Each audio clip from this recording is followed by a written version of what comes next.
Well, good afternoon. Obviously, finished the legislative session last night. Kind of an interesting finish, but even with the things that happened at the end of the night, still I think a successful session. We passed some really significant tax relief that will give tax relief to Minnesotans in a very meaningful way.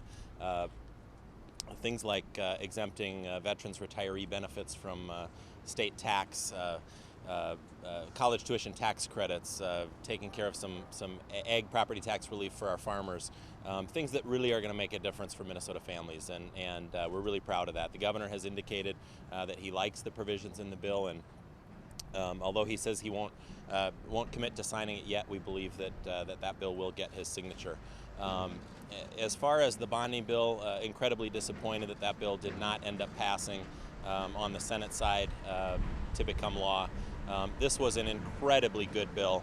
In fact, I had Democrat members coming up to me on the floor last night saying this is the best bonding bill they've ever seen.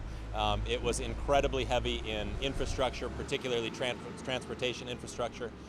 It had probably more than $700 million of money for road and bridge infrastructure across the state, and took care of really big projects that people have been talking about for a long time. Projects like Highway 12 in the West Metro, which is one of the most dangerous stretches of highway in the state.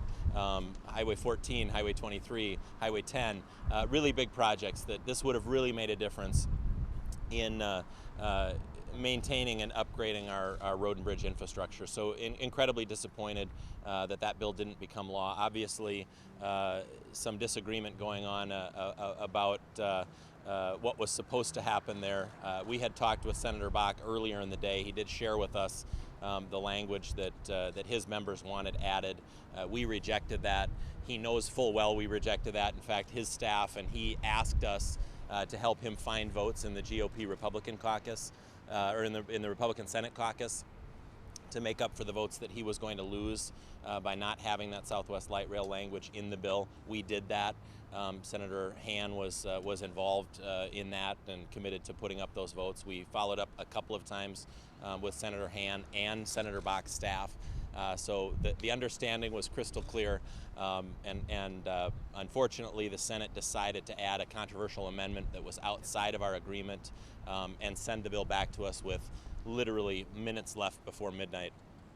We were not able to receive that. We adjourned sine die, and unfortunately because they broke that agreement and added that amendment, it put in jeopardy funding for cities all across the state, counties, townships that really needed infrastructure investments in their road and bridge infrastructure. The bill was also very heavy in projects that were priorities of the governor. He had wastewater infrastructure, money for MnSCU and the University of Minnesota.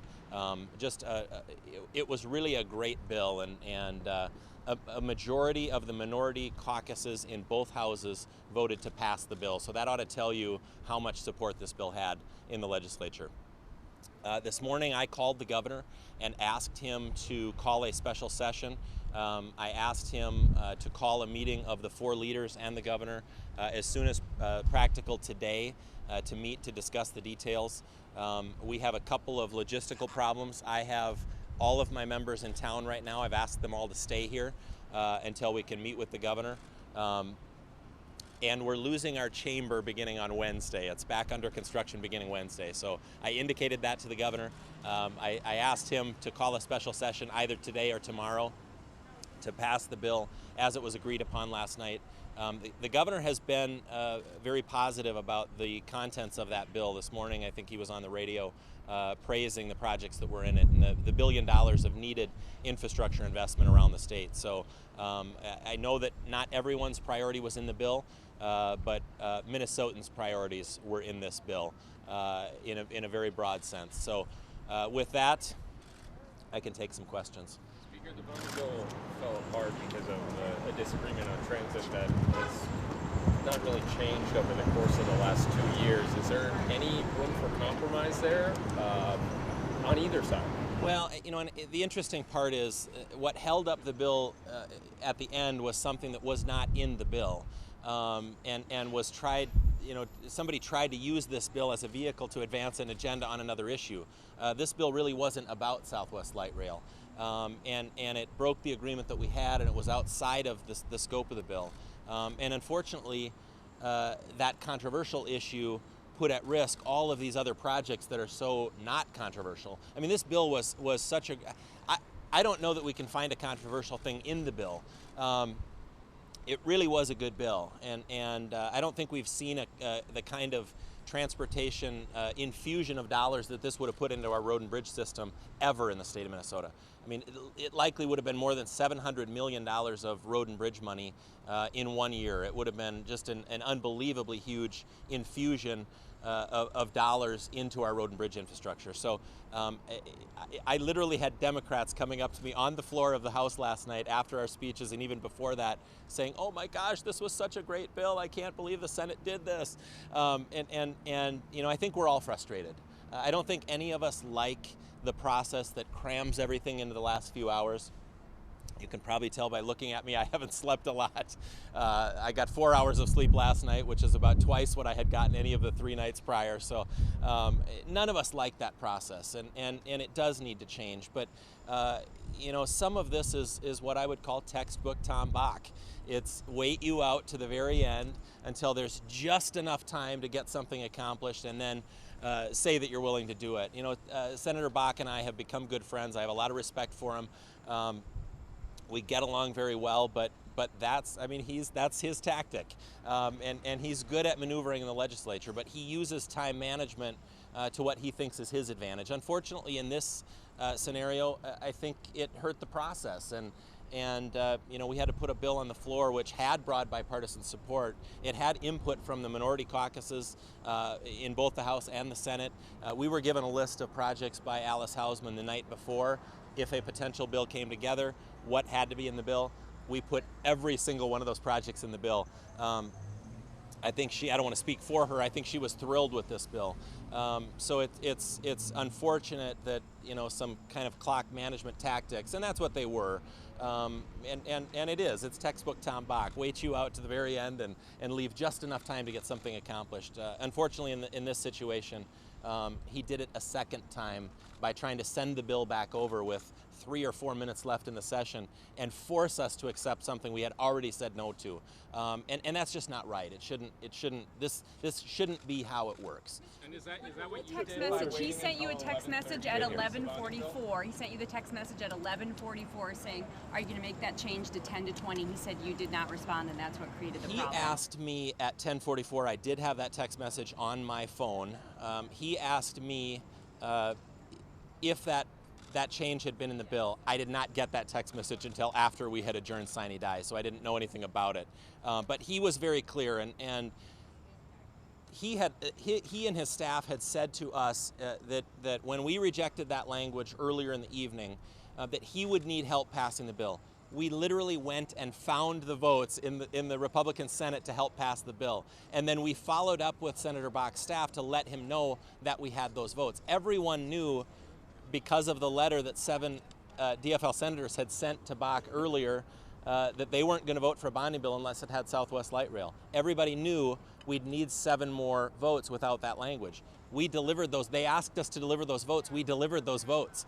And Senator Hand can talk about those conversations as well. So there is no disagreement about whether the language was in the bill. I think what might have caused the confusion was on the House floor,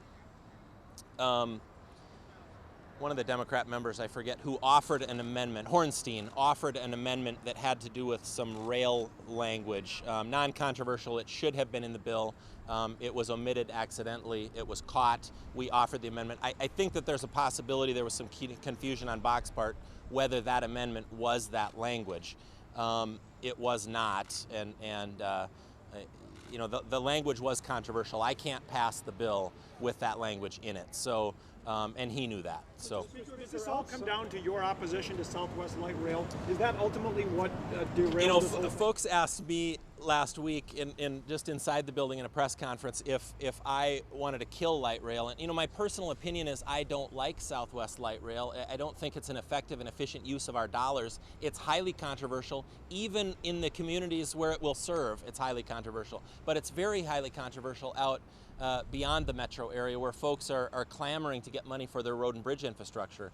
But what was ironic is folks were saying to me that I wanted to kill Southwest Light Rail, but but what really happened last night was Southwest Light Rail killed $700 million of road and bridge money for the entire state of Minnesota. And I think that's unfortunate. And a group of DFL senators in the Senate amended a bill on the fly and attempted to fire it back at us and force us to take that controversial amendment, and did it without any heads up to us that they were doing that. That doesn't serve the process well, it doesn't serve Minnesota well, and ultimately it was a pretty high price standoff because it cost Minnesotans $700 million of road and bridge money. Mr. Speaker, you accused Tom Bach of using time management to pressure you. What was waiting to release until 11:30 without a public hearing a bonding bill?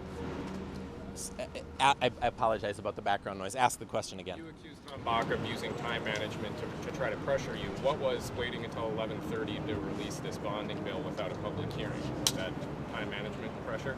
We didn't get to an agreement on the actual number in the bonding bill until about 7 o'clock last night. By the time we got a spreadsheet, got everybody into a room to create the spreadsheet, decide what projects would be in and out of the bill, and get the revisor's office to draft the bill, we couldn't get it out any sooner than 11:30 last night. So we were trying and scurrying as fast as we could to get that bill out. But that's textbook Tom Bach. I'm not accusing him of doing that. That's just Tom Bach. And you know what? He's really good at the legislative process. He knows how to use the legislative process to apply pressure to people that he's negotiating with. And you know, I even though in this situation it didn't work out so well, I respect that he knows how to maneuver in that way. But it was wrong this time. And frankly, you know, we could have agreed. We had a meeting set with him at 8:30. It was a slow roll all day long. We had a meeting set at 8:30 or 7:30 in the morning. It didn't happen until about 9 o'clock. And then, you know, Senator Bach and his staff went dark on us for about 4 or 5 hours during the middle of the day when we knew we had to set a target and get a bill put together if we were going to do one. So, and I don't fault Tom for that. I really like Tom, and I very much respect Tom, and I hope, you know, this hasn't caused any divide between us. We actually work incredibly well together, and I think the bills, I know he's very proud of the tax bill and the supplemental budget bill, and I think I am too. And we worked really well together, and those are true compromise bills. They're not everything I wanted. They're not everything they wanted, but it had things that both of us want and things that the governor wanted. So,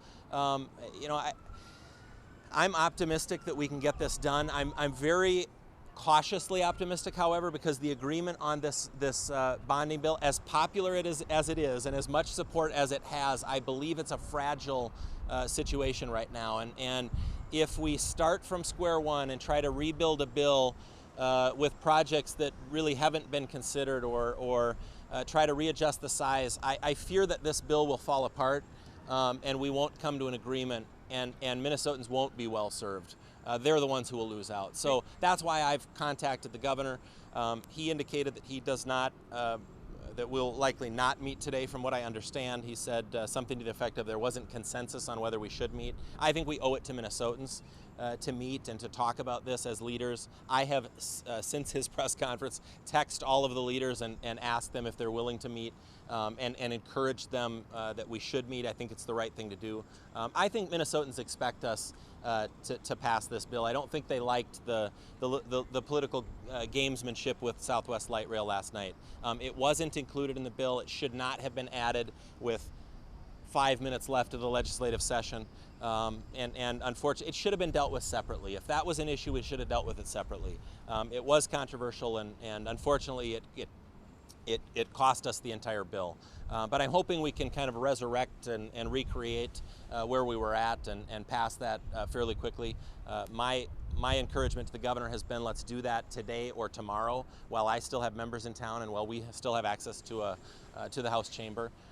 If we wait too much longer, I'm afraid the fragile nature of this agreement will deteriorate, and it'll be very difficult to get to a final agreement. My expectation is that when folks read what was in this bill and word gets out that the kind of dollars that were pending to be spent on our road and bridge infrastructure across the state, there's going to be an incredible amount of pressure on the governor and on Senator Bach to pass this bill as it was agreed upon. And I expect that's going to probably ratchet up immediately because people are going to be disappointed that these dollars aren't going out to improve our road and bridge infrastructure. Speaker, the $40 million in tax breaks for tobacco companies come from to get into the tax bill. The governor says he has no idea where it came from. That's a great political talking point for the governor, but what we did was we froze the inflator on the tobacco tax, which is a horrible policy. This isn't a tax break for tobacco companies. This is the most regressive tax that you could put on Minnesotans. It affects the poorest Minnesotans the most. And it was bad policy to raise the tobacco tax $1.60 a pack, and it's worse policy to put an automatic inflator on it. We didn't reduce the tax or give a tax cut or a tax break to anyone. We simply removed the inflator that would automatically increase the tax over time. It's horrible policy, and it really is us giving away our legislative prerogative to increase or decrease taxes by putting them on an inflator. So that's all we did. We didn't cut the tax at all. We just simply removed the inflator so that next year it won't increase automatically. And it would have increased automatically not on tobacco companies, but on on Minnesotans who by percentage, the poorer Minnesotans are affected by this much greater. So, I mean, I know Governor Dayton loves to talk about taxing the wealthy, but his policies have been atrocious as far as taxing the poor.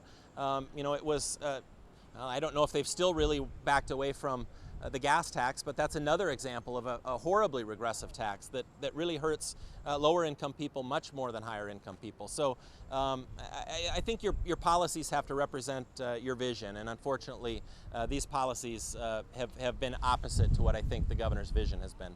Speaker, Senator Bach told a couple of us a little bit ago that he would not agree to a special session unless there's what he called the solution to the light rail funding issue. Where does that leave? Well, then he shouldn't have agreed to pass this bill.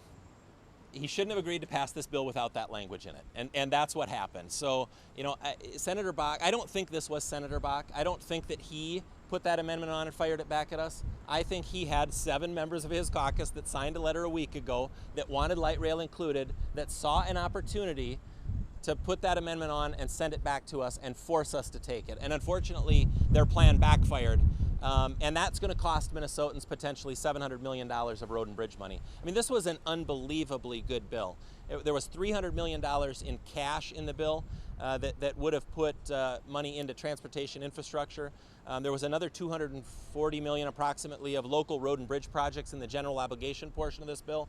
And I think there was about $200 million or more of trunk highway bonds in this bill for transportation. So you're north of $700 million of road and bridge money. And unfortunately, that's at risk now because 7 members of the Senate wanted to play chicken with Southwest Light Rail with 3 minutes of the session left.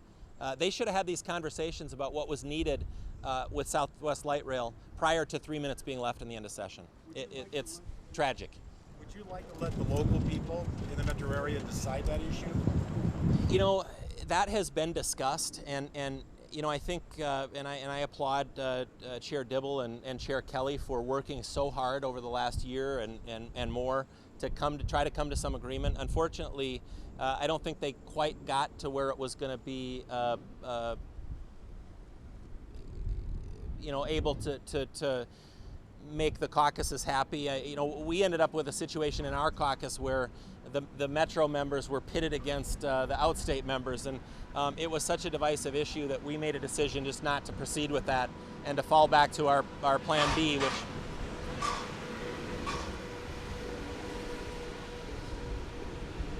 tough for me to hear too. We made a decision to fall back to our Plan B when it got so contentious. To put one-time money into our road and bridge infrastructure, and let's not fall any further behind. And that was our vision. Let's take a huge chunk of dollars, surplus dollars, put that into our road and bridge infrastructure, and not fall any further behind. So that's what we did last night, or attempted to do last night. Obviously, that was thwarted by those 7 senators in the Senate. If you have any questions about whether those 7 senators were up to that, check their Twitter feeds, please. This is pretty obvious what happened last night, and it is really unfortunate. The legislative process should not work like that. We thought there was agreement that this bill was going to move, and I think there were people on both sides of the aisle really disappointed that these road dollars are now in jeopardy. At what point did you decide that the kind of the 10-year package that you've been talking about for 2 years now was no longer an option? About 2 or 3 days ago, I think, and maybe this is also on the previous question, one of the problems with the way that we fund our transit in the state of Minnesota is, CTIB and Met Council are controversial, and they're really separate. There are, counties that aren't totally happy the way CTIB operates, with a couple of counties having with weighted voting having the ability to dictate what happens with all of those dollars. It is controversial, and unfortunately, without addressing reforms on CTIB and Met Council, it's going to be almost impossible to pass a long-term transit funding plan. And I'll remind folks that transit is not controversial to us. The trains are controversial to us, and it's because they're not as effective and efficient at moving people. We think that there's much better, smarter ways to spend our transportation dollars that really will help more people. It's such a small percentage of people that travel on our light rail transit as opposed to our road and bridge infrastructure. So if our road and bridge infrastructure were absolutely top-notch, no deficiency, then I think you'd talk about, okay, maybe we can do the extras. But we aren't doing the basics well enough right now to be talking about putting $100 or $200 million of new money into our transit systems. They already, CTIB is sitting on $200 million of surplus money. There isn't a shortage of money right now going into our transit systems. There's a problem that needs to be reformed in the language of who's responsible, who has oversight, and how it's paid for. And until that gets addressed, I don't think we can have a comprehensive transit plan. What, in your view, happens if the governor does not call a special session in the next 48 hours or so? I think the longer we wait, the more difficult it gets to get to an agreement on the bill that was on the floor last night. And I think that's incredibly unfortunate for Minnesotans. The bill that we were passing was a really good bill, very infrastructure heavy, that would have really helped a lot of our road and bridge infrastructure across the state. I think the longer we wait, the more difficult it gets, and the more we try to throw in, the more demands people have, I think will make it almost impossible to pass another bill. And I am committed to working with them. If they are not willing or committed to doing it in the next couple of days, I will continue to work with them. But I think our best opportunity is to do it now while everybody's paying attention, now while it's fresh in their mind, and now while we're still all here. So again, I challenge the governor and the other leaders. Let's get in a room. Let's work this out. I think that's what people expect us to do. We passed that bill off the House floor last night, and we were excited. We thought that we were going to really put a historic improvement and infusion of new dollars into our road and bridge infrastructure, and we were excited. When we learned that amendment had gone on, we were in the back room watching this stuff happen on the Senate, watching them trying to reconsider the vote and try to remove the amendment. I think they knew I think they knew that the chicken didn't work, and they tried to undo it, but they themselves ran out of time, and it's just unfortunate. So, anything else? Very good. Thanks, Speaker. Thank you.